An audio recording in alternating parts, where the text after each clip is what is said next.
I'm Madeline Carter, 34 years old, Chief Operating Officer of a fintech company in Manhattan, and the only daughter in a family that still treats my younger brother like the sun rises and sets with his every whim. From the outside, people assume I had a privileged life. Private schools, Ivy League education, summers in Provence, and a last name that opens doors in every country club on the East Coast. But that version of my life only tells half the story. Behind the polished smiles and curated Instagram-worthy family moments is a truth I've lived with since I was a child. Logan Carter can do no wrong, and I am expected to do everything right. And then some. I've kept my head down for years. I built a life of my own. Married a man who sees me not my pedigree and tried not to resent how often my achievements are overlooked, dismissed as expected. I never thought I'd be the one to blow it all up. But at Logan's wedding, while my parents were laughing, basking in the glow of their perfect son's picture-perfect day, my husband James leaned in and whispered 4 words that would change everything we need to leave. That's when I knew something was wrong. Not just wrong, but dangerous. I didn't realize it then. But that moment was the first domino, the one that would unravel the truth behind the wedding, my brother's lies, and the girl he was about to marry. What followed wasn't just a family scandal. It was the moment I stopped carrying the Carter legacy and started rewriting it. My heels clicked against the flagstone path of the Carter estate, each step echoing louder in my ears than the string quartet playing somewhere down the hill. The sun was beginning to dip below the horizon, casting a soft golden glow over the grounds. It was the kind of light photographers dream of, especially at weddings. Logan's wedding, to be exact, not mine, his. I held James's hand just a little tighter than usual as we approached the reception terrace. The Carter estate had been transformed into something out of a lifestyle magazine, floral arches. Silk-covered tables, ice sculptures, waiters in all black with champagne on silver trays. Logan never had to worry about budgets or logistics. That was always someone else's job, usually mine. "You okay?" James asked, squeezing my hand as we walked past a cluster of guests sipping wine and exchanging air kisses. I nodded. "I'm fine." I lied. I wasn't fine. I was tired. Tired of pretending, smiling, nodding through yet another performance. Tired of being asked if I'd helped plan the wedding, when in reality I'd only received the official invitation 2 weeks ago, long after the florists, chefs, and musicians had been booked. The truth, I hadn't even met Sierra until today. "Madeline," my mother's voice called out. Warm on the surface, but clipped just beneath. "There you are. Don't you look stunning?" Helen Carter floated toward us, all pearls and posture. She kissed my cheek quickly, as if that would erase years of passive-aggressive dismissals. "Where have you been? The ceremony starts in less than an hour. Delayed on the causeway." I said simply, "Traffic from the city." "Well, Logan will be thrilled you made it in time. Sierra's been asking about you all day. She's quite nervous. Poor thing. Poor thing."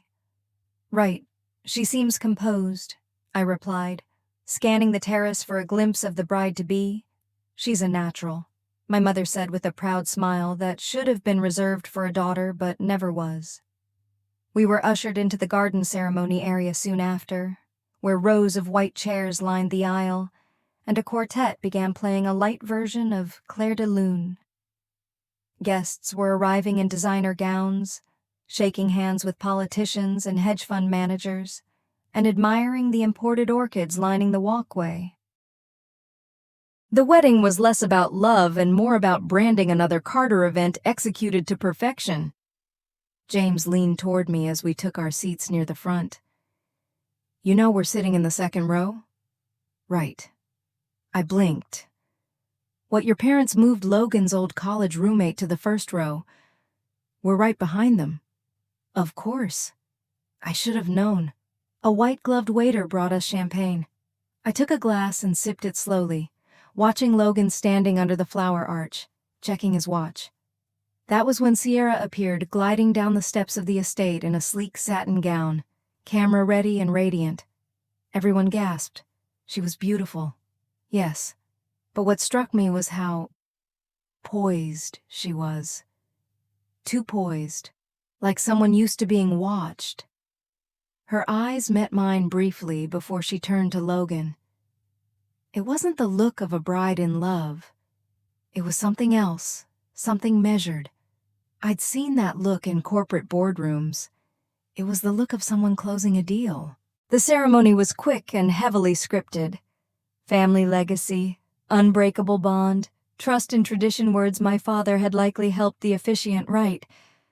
I tried to stay present, but James kept glancing at me with that quiet alertness he always had when he was thinking too much. By the time we reached the reception tent, the sun had set. The chandeliers lit, and the music turned to jazz. My parents worked the crowd like diplomats, shaking hands, toasting, laughing. Something's off, James whispered as we stood by the open bar. I saw a document in your father's study when we stopped to use the restroom. It had your name on it. I turned toward him slowly. My name? He nodded. It looked like some kind of investment agreement. Carter Development Group, signed by M. Carter. I haven't signed anything for Carter Development in 2 years, I said, brows furrowing. James looked around before leaning closer. I thought maybe I misread it. But then I remembered Sierra said something strange earlier when I shook her hand. I waited. She said, "Thank you for the opportunity, James. We won't disappoint." I blinked. Opportunity? He nodded. It felt rehearsed, like she'd been briefed. That knot in my stomach, one I'd grown so used to I barely noticed anymore, suddenly twisted hard. I scanned the tent and found Sierra talking to a group of guests. She laughed easily, touched one man's arm, flipped her hair with perfect timing. But there it was again, that controlled smile. Those calibrated responses. Do you think she forged my signature? I asked. James shrugged, lips tight. I don't know, but you'd better find out. Later that evening, as the first dance began and the photographers circled, I took a walk alone toward the side of the estate where the admin offices were. The lights were off, but the door was unlocked. I stepped inside, making my way to my father's study. The folder was still there, open, as if someone had recently left it behind. I scanned the documents. Carter Development Group, Strategic Diversification Loan Agreement, 3.2 million USD co-signatories. Logan Carter, Madeline Carter, Purpose Expansion of Operations, Hospitality Ventures in Miami. My breath caught in my throat. There it was. My name. My signature. Perfectly forged. A wave of heat rushed through me, followed by something colder fury. I took a photo of the document with my phone and slipped quietly back into the party. When I returned, James was already waiting for me near the cake table. He took one look at my face and said, "I told you." I nodded slowly. "This wedding isn't about love. It's about a con." He placed his hand on the small of my back and whispered, "Then we have to stop it." I looked toward the dance floor, where Logan and Sierra swayed under the soft lights, pretending this was the happiest day of their lives. But it wasn't. And tomorrow, when the money moved, my name would be on the line, unless I stopped it first. The following morning, I woke up to the smell of espresso drifting in from the kitchenette of the guest suite James and I had been given at the estate. My head ached, not from alcohol, but from everything I now knew. James was already dressed, his blazer tossed over a chair, laptop open in front of him. "You're up early," I said, wrapping a robe around me. "I couldn't sleep," he replied, his tone sharp. "I pulled all the Carter Development Group filings I could access. You were officially listed as co-signer on that hospitality venture 3 weeks ago. It's already been filed with the state of Florida." I sat beside him, staring at the screen. "So it's real," They didn't just fake my signature. They created a paper trail. Exactly. And the loan was backed by the Carter family fund. Meaning if it fails, they'll come after you first. I gritted my teeth, because I have assets. Logan doesn't... James looked at me. I think Sierra orchestrated this. Logan might be reckless, but this is strategic, planned. My mind reeled. Sierra, the perfectly poised bride who managed to charm everyone, had pulled off a high-level financial trap, and Logan, either out of desperation or stupidity, had gone along with it. I stood up and went to the window. The wedding brunch was already being set up on the terrace below. Servers in white set out croissants and champagne while a harpist tuned her strings under a silk canopy. I hated how beautiful it looked, how calm, like nothing had happened. She needs to be confronted. I said, now, before the contracts finalize. James looked hesitant. Do you want to do this alone, no? I said, you're coming with me. Sierra wasn't hard to find. She was at the rose garden, posing for photos in a blush-colored gown with a plunging neckline and a string of pearls that had belonged to my grandmother. Of course. I waited until the photographer had wrapped up, then approached her with a measured smile. Sierra, a moment. She turned to me, eyes narrowing for just a second before returning to charm mode. Madeline, wasn't yesterday just magical? I need to talk to you. Privately. James joined me then.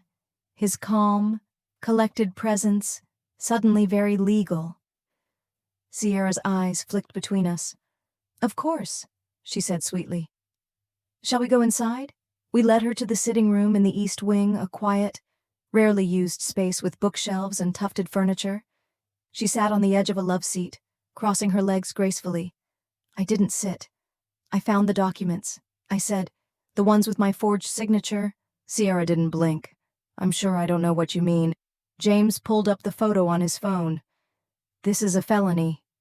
Forgery. Fraud.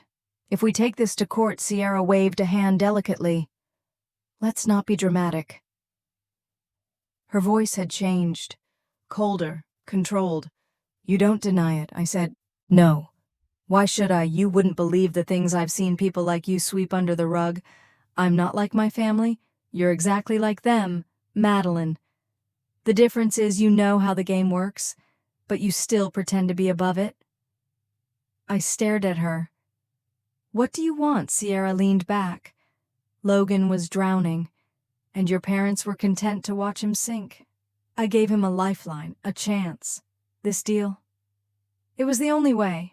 So you tricked him into dragging me down with him. Sierra tilted her head. Tricked him? Oh no, darling. He agreed. He knew it would never go through unless your name was attached. He even practiced your signature. That stung more than I expected. I wanted to believe Logan had been manipulated, that he'd been a pawn. But he'd chosen this. And that made him a co-conspirator. You're not pregnant. Are you? I asked quietly. Sierra's eyes didn't flinch.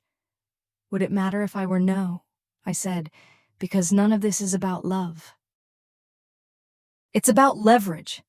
She finally dropped the pretense, folding her hands in her lap. Madeline, I grew up watching girls like you wear $1,000 dresses and walk through doors that would never open for someone like me. I clawed my way to this wedding with my bare hands. And now that I'm in, I won't be pushed out. You think marrying into this family gives you power? She smiled. Not just power. Protection? James stepped forward. That protection ends when your fraud becomes public record. If you think we won't press charges, I know you won't, she said calmly. Because if you do, everything becomes public. The press will have a field day. Carter heiress signs fraudulent contracts, brother complicit, wedding scandal. She wasn't bluffing. She didn't need to, because she had something better than truth. She had shame. You're playing a dangerous game, I said. Sierra stood, smoothing her dress. "I'm playing to win." And with that, she walked past us, heels tapping confidently on the marble floor. Back in our suite. I sat in silence while James reviewed a copy of the Miami hospitality venture again. I stared out the window, watching guests sip mimosas and praise Logan like he was the next Kennedy. I should have been more shocked, more outraged. But I wasn't. Because part of me had expected this. It was the Carter way: pretend long enough, and problems either vanished or were buried. Except this time, I was the one being buried. Unless I flipped the script. "Let her win," I said suddenly. James looked up. "Excuse me, let her go through with it. Let the wedding finish.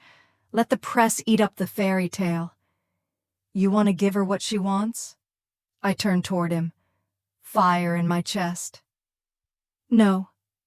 I want Logan to live with what he's done. I want him to wake up next to the woman who blackmailed his sister and forged a future on lies." James studied me, then nodded slowly. And afterward, we burned the bridge. I picked up my phone and dialed a number I hadn't called in a long time. "Andrew, hi, it's Maddie. I need you to pull some internal audit records on Carter Development Group, anything with my name on it, and quietly. Because if Sierra wanted a war, I'd bring one. But I'd fight it my way. Clean, strategic, and lethal." By the time brunch ended, Sierra was glowing in a sea of champagne toasts and camera flashes. Logan beamed beside her, basking in praise from guests who had no idea he was now tethered to a ticking financial time bomb. They were the picture of elegance, of victory. But I saw through the sparkle. So did James. Later that afternoon, we slipped away again, this time under the pretense of changing outfits for the evening reception. But instead of going to the guest suite, I went to the library, where the estate kept most of its internal archives and financial correspondences. It was where my father kept physical records, his way of ensuring there was always a hard copy, even in the digital age.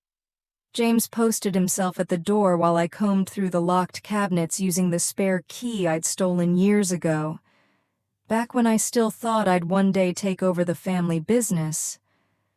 I found 3 folders, each one thicker than the last.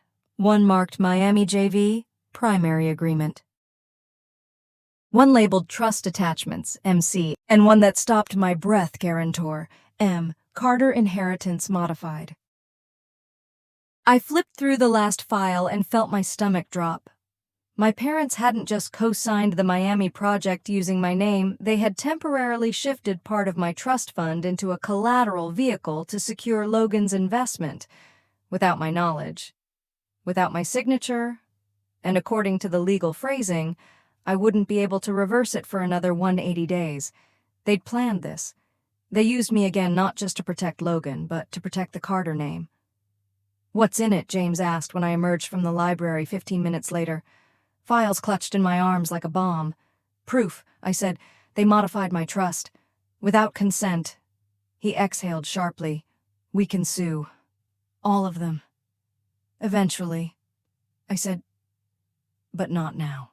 First." We cut them off, back in our suite. I forwarded the files to my personal attorney, Andrew trustworthy, discreet, and quietly brilliant. "Start the audit," I texted, "and flag every document where consent was not documented digitally. Track IP logins. I want to know who signed what, when, and from where, within minutes." He responded, "Understood. Already tracking signatures. Some appear from Logan's condo in Soho. Sierra's laptop was registered in one login session." I showed James the text, and he let out a low whistle.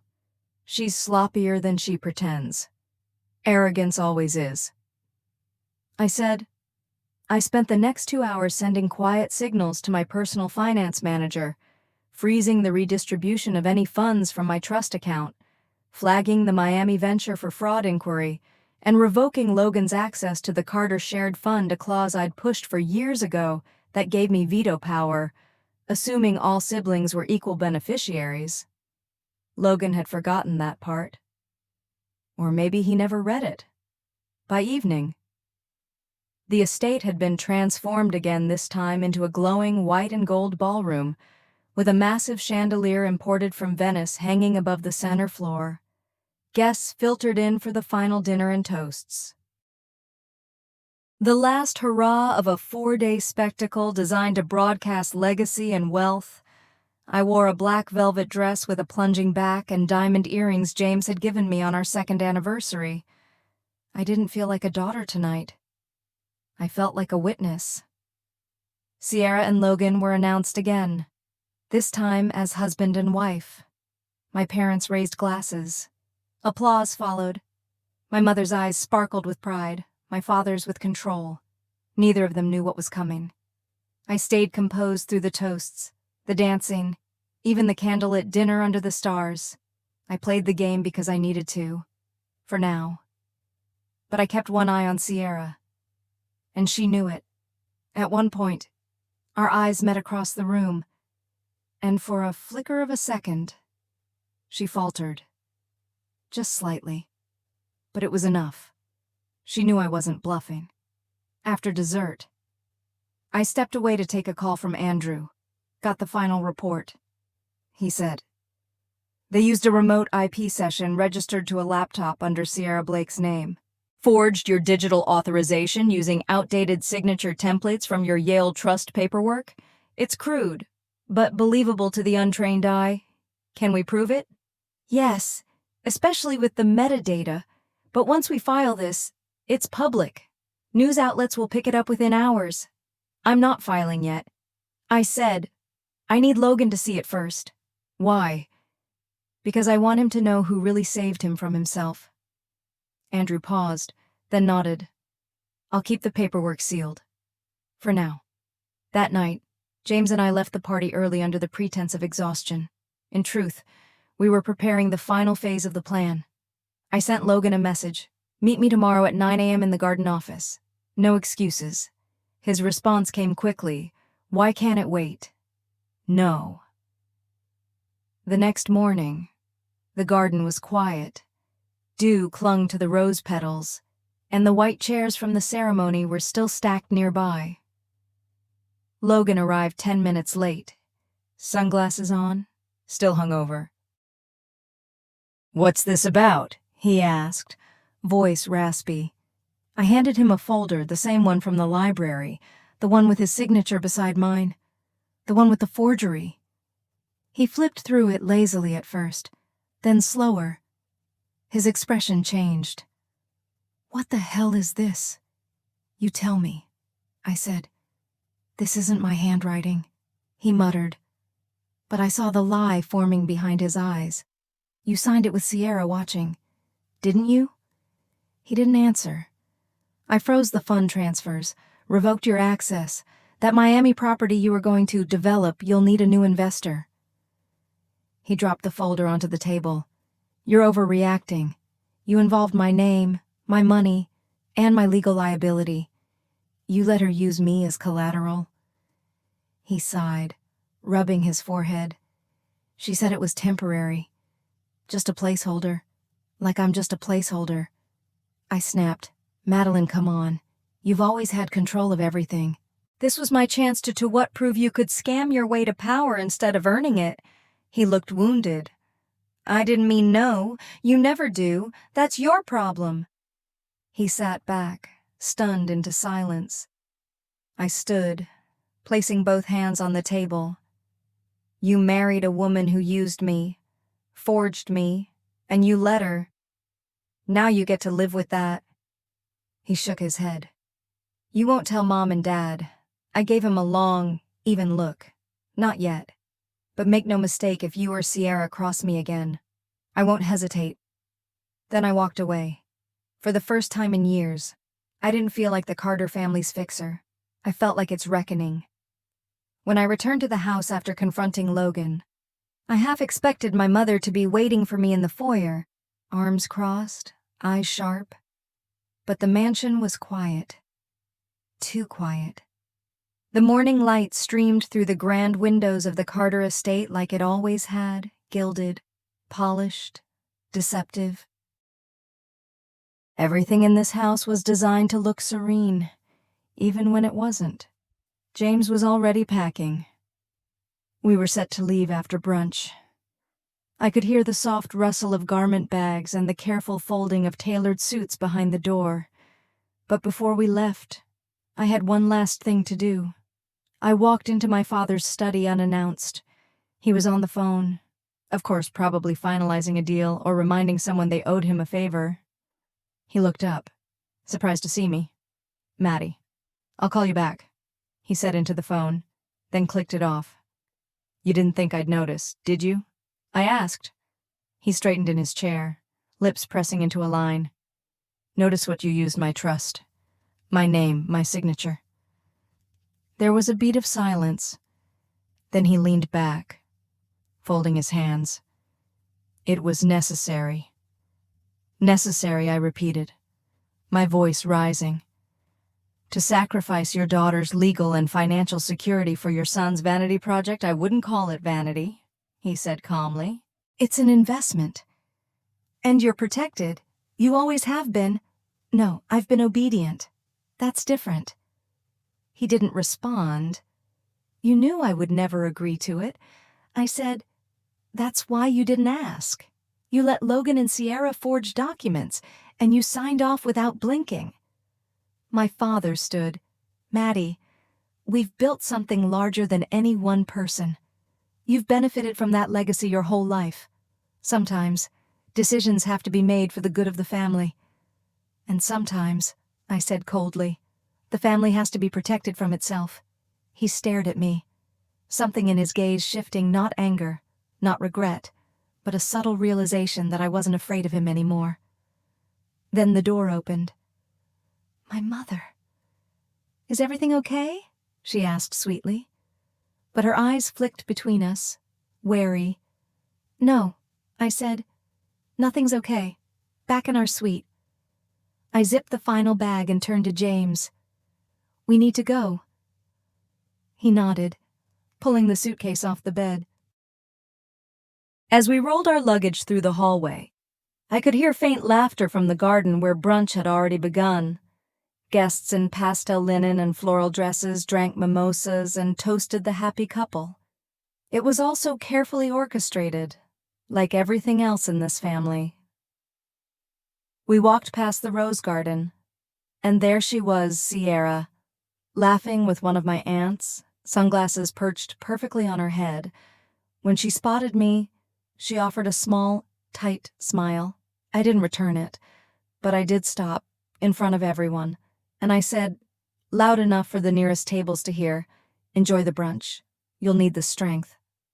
Sierra's face didn't move, but I saw her fingers tighten around the stem of her champagne glass. James and I kept walking. The drive back to Manhattan was mostly silent. The farther we got from the estate, the easier it became to breathe. James finally broke the silence. "What now?" I looked out the window, watching the trees blur past. "I let the press know, quietly. Not a leak, just a whisper in the right ear. Financial misconduct in the Carter family. Let the reporters start sniffing." "You're sure?" I nodded. "I won't name names. Yet. But I want them nervous." James considered that, then said, "Your parents will call." "I know." And they did. Later that night, as I was brushing my teeth, my phone rang. My mother. Twice, I let it go to voicemail. Then a text from my father. "We need to talk. Immediately." I replied with a single line. So did I. The next morning, I walked into my office in Tribeca and found a package waiting for me. No return address. Inside was a handwritten note and a single flash drive. The note read, "You don't know the full story. Before you make this war public, listen to what Logan's been hiding. A friend."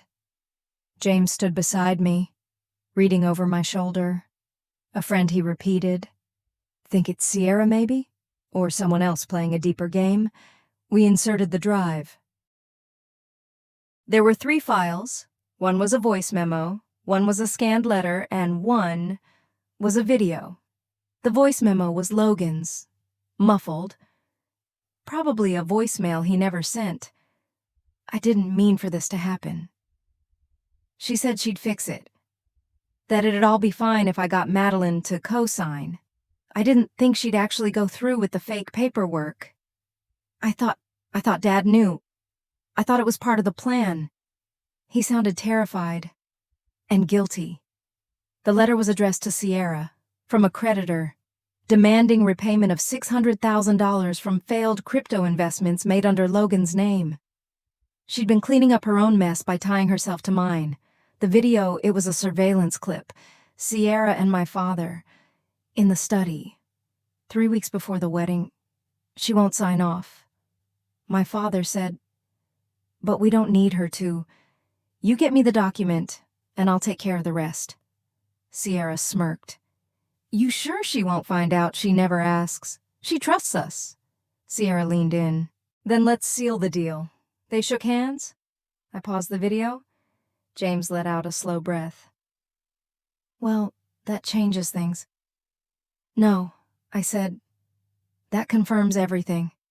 I walked into my Monday meeting with my company's board of directors like nothing had happened. But inside, I was seething. I spent the entire day preparing a public statement. Not to the media, but to my family. A private document, sent directly to my parents, Logan and Sierra. I called it the ledger. It included timeline of the forged documents.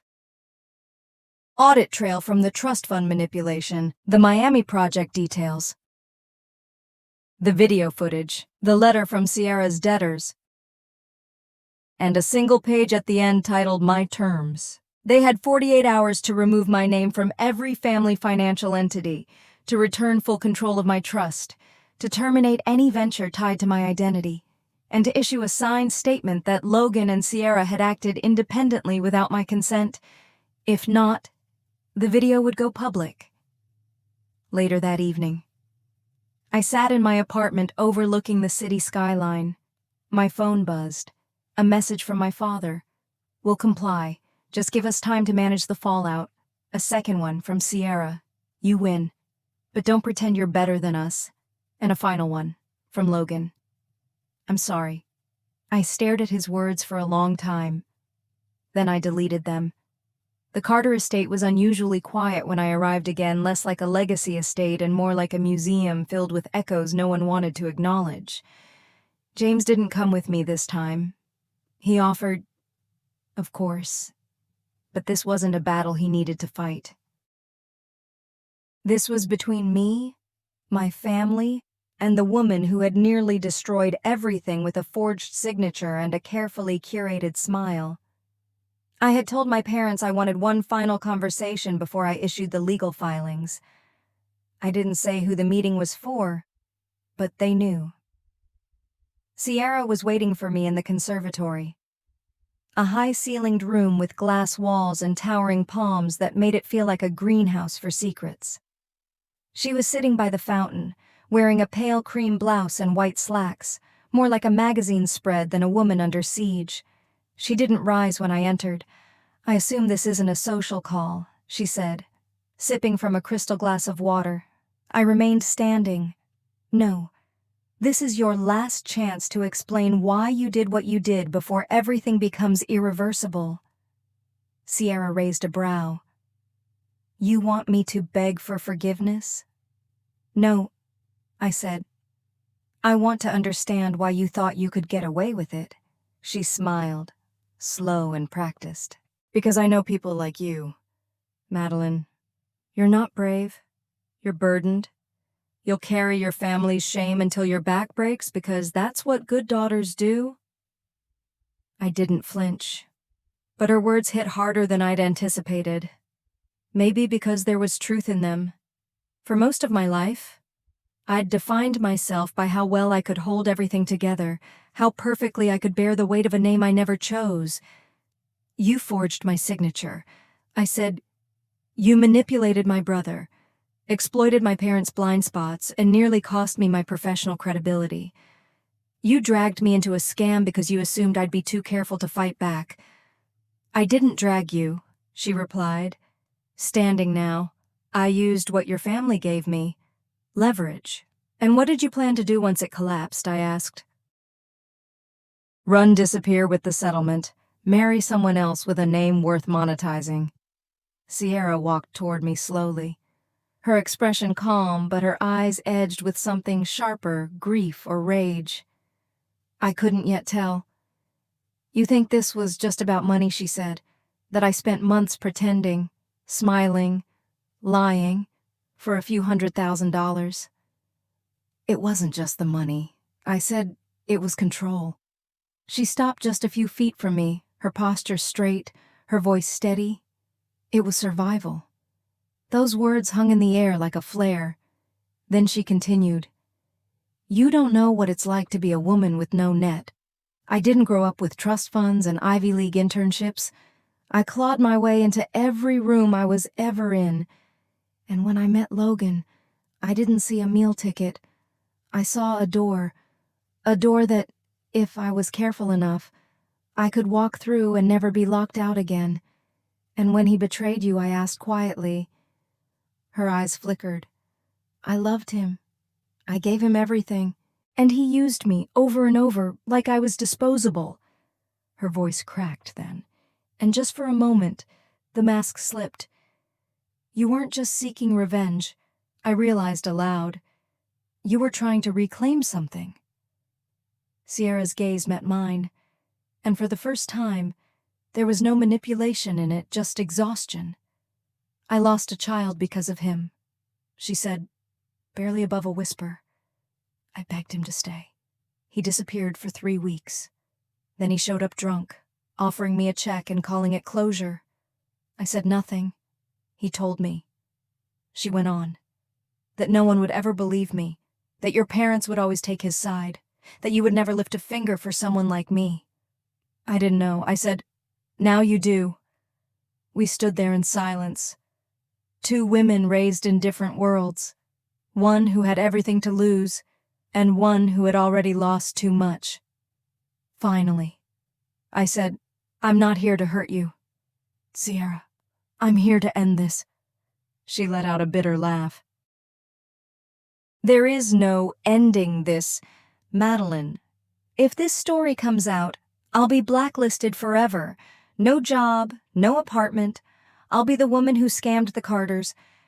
Even if it was true, especially if it was true, you should have thought of that before you signed my name. She turned her back to me, her voice quiet. I did. Every night for 3 weeks before the wedding, I asked myself if I could live with it, and every night, I told myself that Logan had done worse. And that made it right, I asked. No, she said. But it made it fair. I left her there. There was nothing else to say. Back in the car, James waited, watching me carefully as I slid into the passenger seat. She told you everything he asked? Yes. He reached for my hand. What now? I send the ledger to our lawyer. Full release. But not to the press. Not yet. James nodded, sensing the shift in my tone. I don't want her destroyed. I added, I want her exposed. 3 days later, the Carters released a carefully worded statement through a legal firm in New York. Carter Development Group confirms it has voided recent transactions made without valid authorization. An internal review is underway, and all affected parties have been notified. The trust and privacy of our community remain paramount. It was clean, nonspecific, but the damage inside the family was irreversible. Logan was removed from the company's advisory board. My parents canceled their speaking appearances for the quarter. Sierra, unsurprisingly, vanished from social media. And I went back to work. But something inside me had changed. It was a rainy Thursday when I received the envelope. No name. Just a return address I didn't recognize. Inside was a note, handwritten on thick linen paper. You were right. He never deserved your protection. Neither did I. Thank you for giving me the chance to say what I couldn't in public. I hope one day you'll understand why I chose the lie over silence. Sometimes survival looks like betrayal. Sometimes it is. So I folded the letter and tucked it into my desk drawer without another word. I wasn't angry anymore, just tired. A week after the fallout, I met Logan at a small coffee shop in Midtown. He looked smaller, not physically, but spiritually. The careless charm was gone, replaced by something humbler. Or maybe just broken. "I'm sorry," he said, and for once, I believed him. "I know," I replied, "but it's not enough." He nodded slowly. "I'm going to get help," he said. "I've started talking to someone, a therapist." "That's good. And Sierra?"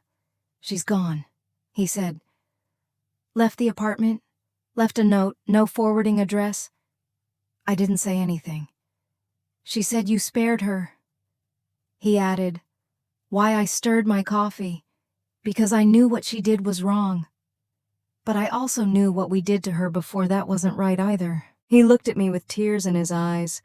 "I really screwed this up, didn't I?" "Yes," I said softly, "but you're not the only one who paid the price." That night, back home with James, I sat at our dining table with a blank notepad in front of me. "What are you doing?" he asked. "Pouring us wine?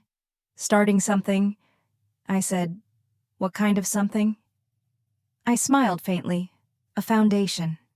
For women like Sierra, women who were silenced, ignored, manipulated by men who never faced consequences. I want to build something that lifts them instead of letting them fall." James sat beside me. "You sure you're ready for that?" "I've never been more ready, because this wasn't just about my family anymore. This was about rewriting the script not for them, but for me. For every woman whose silence was bought, coerced, or mistaken for complicity.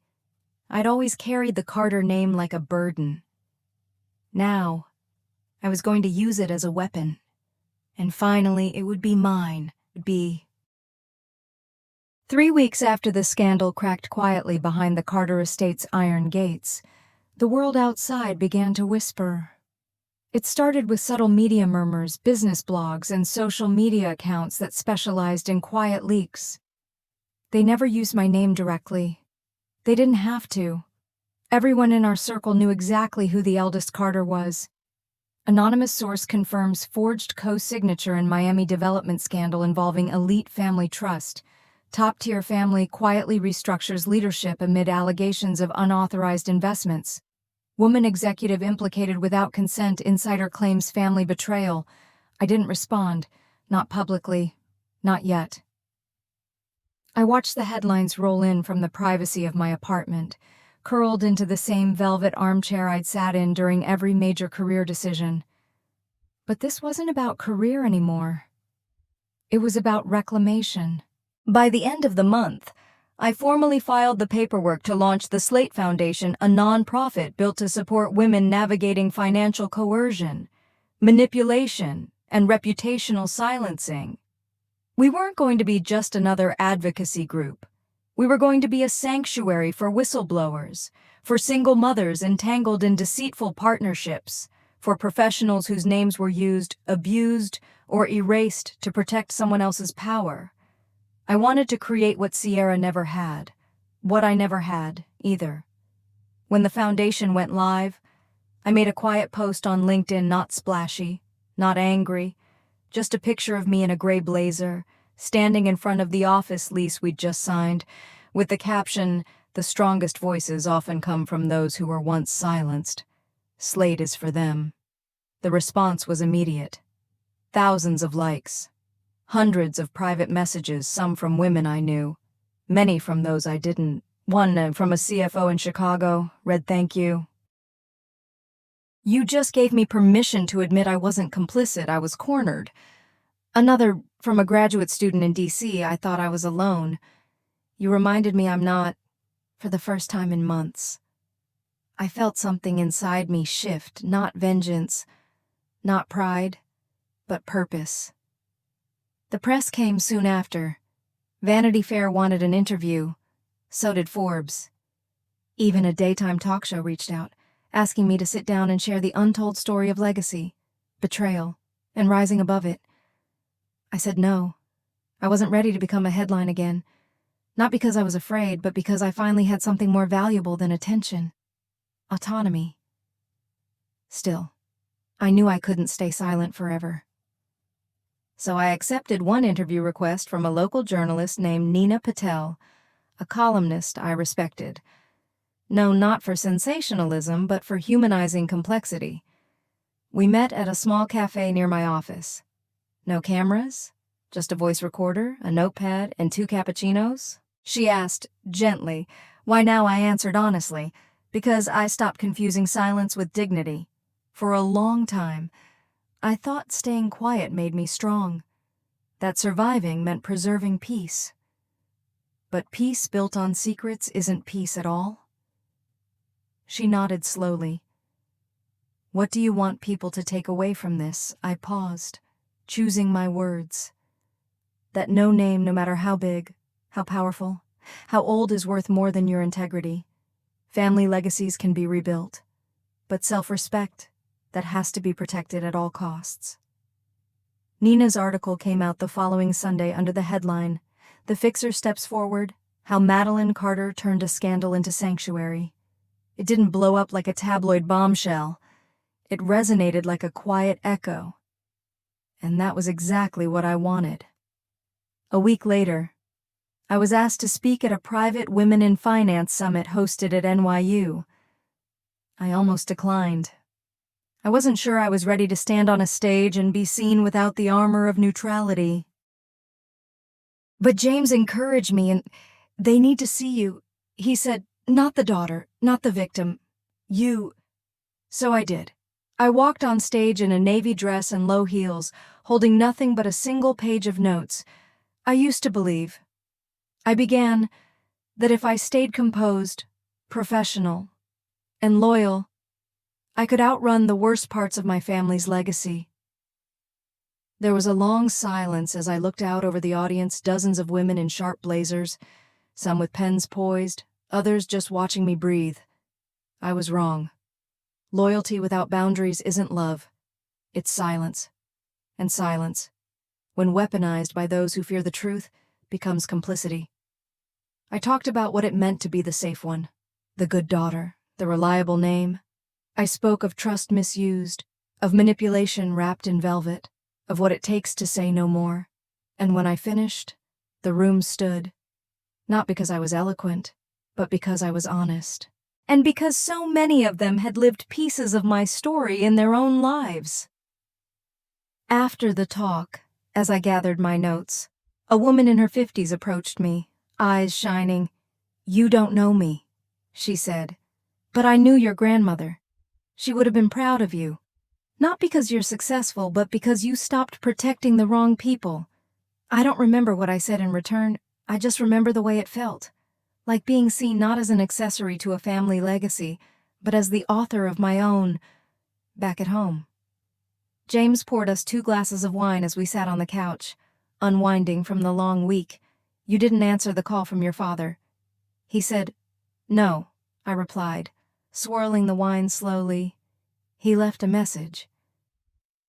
What did he say? I reached into my pocket and pulled out my phone. Replaying it. "Madeline, I don't expect you to forgive me, but for what it's worth, I am sorry. You deserved more from all of us. If you ever want to talk, I'm here." James looked at me. "Do you believe him?" "I believe he believes it." I said, "But that's not the same thing." He nodded, silent. I looked out the window, the Manhattan skyline glowing like a constellation of unfinished thoughts. "I don't need his apology to move forward," I added. That's the difference now. Later that night, I opened my laptop and drafted a letter. To Sierra. "I don't know where you are. I don't know if you're safe or if you're still running. But I hope one day you realize you don't have to be ruthless to survive. You're smarter than that. Stronger, too. If you ever decide to use your power for good, there's a place for you at Slate. No conditions. Just the truth."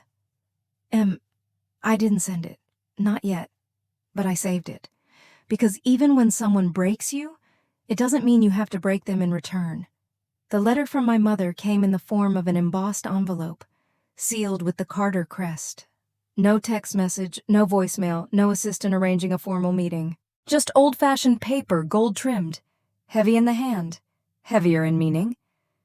Inside was a handwritten note. Maddie, if you still have any room left to hear me, please come home. Mom, not let's talk. Not I'm sorry. Just a request. From one woman to another. Or maybe from a mother to a daughter she no longer knew how to claim. I returned to the estate the following weekend. Not because I owed them anything, but because I owed myself a conclusion. Closure. The chance to look the woman who raised me in the eye and ask why the air was still thick with trimmed boxwoods and perfection. Nothing about the property had changed, but everything else had. James stayed behind this time. This isn't mine to witness, he said. He was right. When I entered the drawing room, I found my mother exactly as I expected, poised in a silk blouse, ankles crossed, a glass of white wine untouched beside her. Madeline, she said, rising. Thank you for coming. I sat across from her.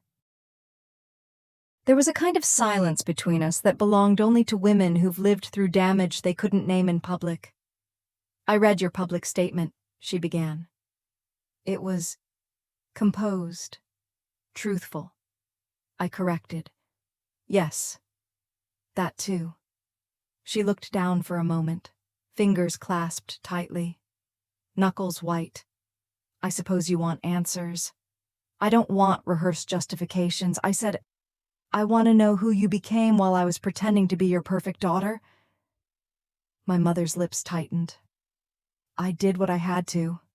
For the family. No, you did what you were taught to do for the illusion of the family. She flinched slightly.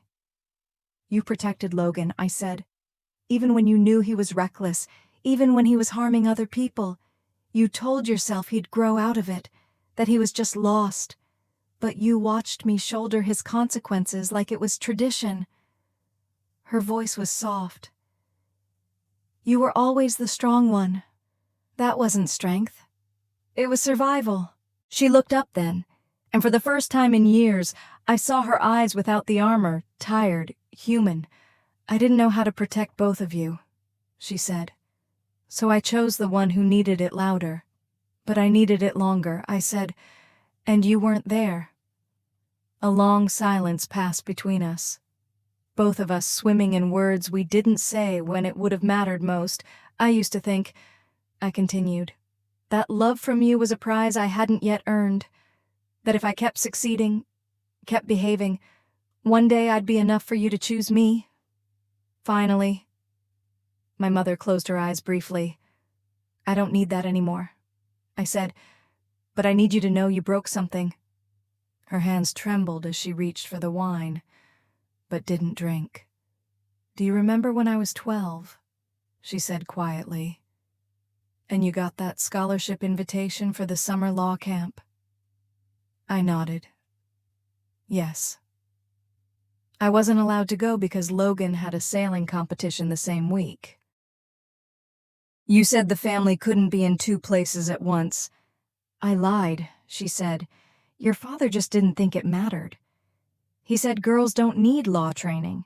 I didn't fight him. I swallowed hard. That moment had shaped me more than I cared to admit. You let him tell me no and made me believe it was logistics. I was afraid, she whispered. Afraid that if I fought too hard, I'd lose what little influence I had.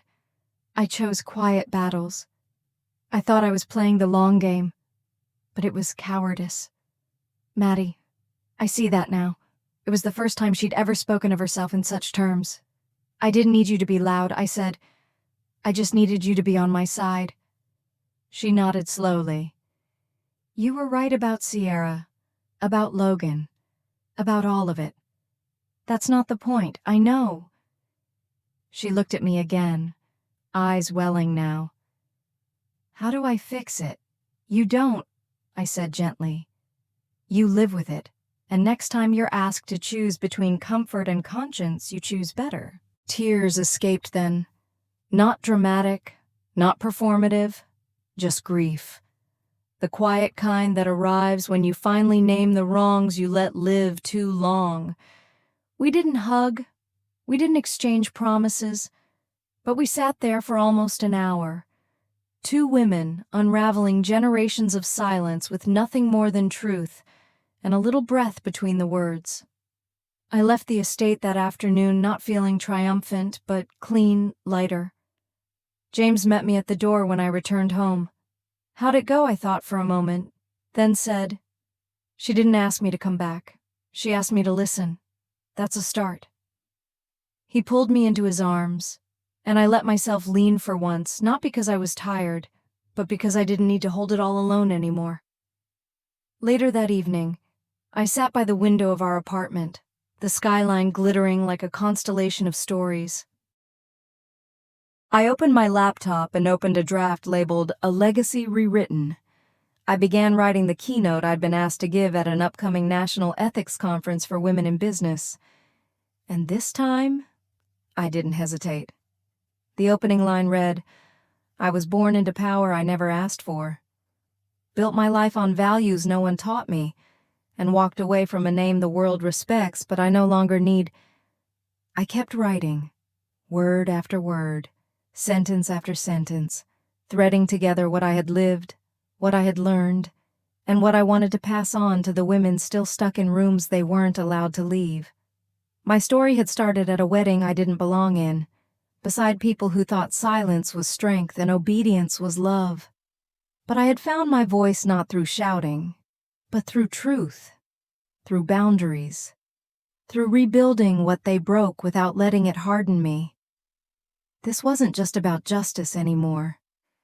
It was about legacy, mine, and I was finally writing it myself. 2 months later, I stood backstage at the Grand Summit Hall in Washington, D.C., the keynote speaker for the National Women in Business Ethics Conference. The air buzzed with anticipation beyond the velvet curtain executives, students, lawmakers, nonprofit leaders all gathered in the same room, ready to hear from the woman the media had once called the invisible heir who said enough. But I didn't care about the headlines. I wasn't here to relive the scandal. I was here to tell the story no one else could. My own. The spotlight hit as I stepped onto the stage. I walked in silence to the podium. No grand gestures. No dramatic music. Just the sound of my heels echoing across polished wood. Just me. I adjusted the mic and looked out at the audience. Then I began. For most of my life, I lived under a name people revered: Carter. That name opened doors I didn't ask to enter. It also kept me trapped in rooms I never chose. I thought success meant protecting the family legacy. That loyalty meant silence, and that being the good daughter meant carrying the weight without complaint. I was wrong. A hush fell over the crowd. You could feel it the moment they stopped hearing a speech and started feeling a truth. I discovered that silence when it protects the powerful at the cost of the honest isn't strength. It's complicity. And breaking that silence, it doesn't feel like bravery at first. It feels like betrayal. But I learned that real legacy isn't the one you inherit. It's the one you choose to leave behind. I told them about Slate, about the women who'd already come forward, supported, funded, and rescued, about the whistleblower from Kansas who fled an abusive investment firm, about the nurse from Maryland whose identity was stolen by her husband to buy a house. And I told them about a girl named Sierra, not by name, not by scandal, but as a story of warning and redemption. A woman who clawed her way into power because no one ever offered her a way to rise with dignity. I didn't make her a villain. I made her human. Because she was... So was I. When I finished, they rose to their feet. It wasn't a media frenzy. It wasn't applause for gossip or drama. It was the kind of standing ovation given to someone who didn't just survive but translated pain into purpose. As I walked off stage, a woman in her 60s with silver hair and a tailored gray blazer grabbed my hand. "I'm on my board's ethics committee," she said, her voice shaking. And I've been quiet for too long. Not anymore. Thank you. That's when I knew I didn't just rewrite my legacy. I sparked something in others, too. That night, back in Manhattan, I walked through the Slate office alone. It was late. Everyone had gone home. The lights were dimmed, but the corkboard in the corner still buzzed with stories, anonymous letters pinned with string, victories marked with stars. In the center, one quote was printed in bold, "They tried to bury us. They didn't know we were seeds." I smiled, quietly placing a photo on the board in front of the conference stage. Hand over my heart, not for vanity, for reminder. As I prepared to leave, my phone buzzed. A message from Sierra. "I heard your speech. I'm not ready yet, but thank you for not destroying me. I'm working at a shelter in Austin. Maybe one day I'll build something, too." I stood there in silence, holding the phone like a fragile thing, then typed back, "I believe you will. When you do, call me. We'll help you fund it. No malice, no vengeance, just truth. The kind I wished someone had given me when I was still trying to earn love I already deserved." A few days later, Logan called. He was sober, attending therapy twice a week, quiet, humble. For once. He didn't ask for forgiveness. He asked how to donate to Slate. I told him, "Not yet. Give it time. Prove you mean it." And he said, "I will." Maybe he would, maybe not. But it was no longer my job to fix him. That era was over. On the 1-year anniversary of the Miami project collapse, I changed my legal documents. Not my last name. My signature. For years, I'd signed as M. Carter. Neat and corporate, just like my father taught me. Now, I signed Madeline C. Slate, a nod to the foundation, yes, but more than that, a reminder that I am not what I inherited. I am what I build. On a quiet Sunday morning, James and I walked hand in hand along the High Line. The city pulsed around us, alive and unapologetic. He looked at me and said, "You seem different lately." I nodded. I finally let go of who I was trying to be for them. "And who are you now?" I smiled. "The woman who made peace with walking away." He squeezed my hand. "She suits you." Back home, I opened a new journal. On the first page, I wrote things I know now. Family is who holds your truth, not hides your shame. Silence is not loyalty. Boundaries are love in action. You can forgive someone without inviting them back into your life. Power rooted in fear collapses. Power rooted in truth expands. I am not broken. I was buried. Now I grow.